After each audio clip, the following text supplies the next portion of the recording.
কোথাও কিছু থাকবে, দেয়ার উইল বি। সেখানে একটি বাস থাকবে, দেয়ার উইল বি আ বাস। সেখানে একজন মেয়ে থাকবে, there will be a girl. সেখানে একজন ছেলে থাকবে, দেয়ার উইল বি আ বয়। মনে রাখবেন, কোথাও কিছু থাকবে তখন আমরা ব্যবহার করব দেয়ার উইল বি, এরপর আমরা নাউন যুক্ত করে দিব। এবার আমি যদি বলি কোথাও কিছু আছে, তখন আমরা একদম সিম্পলি দেয়ার ইজ ব্যবহার করব। সেখানে একটি টিকটক প্রোগ্রাম আছে, there is a TikTok program. সেখানে একটি রেস্টুরেন্ট আছে, দেয়ার ইজ এ রেস্টুরেন্ট। সেখানে একটি রিসোর্ট আছে, there is A resort.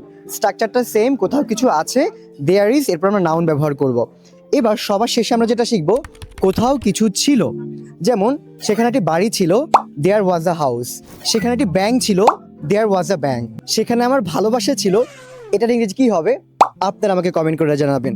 Alright everyone, আজকের এই ভিডিওটা করছি টিকটক ইভেন্ট থেকে, and this is the event TikTok creator day. So এখান থেকে ভিডিওটা করছি, and thank you everyone for watching my video, and please do follow me on my TikTok, and obviously এই ধরনের ভিডিও পেতে হলে do subscribe my channel and go to my YouTube. সে tata.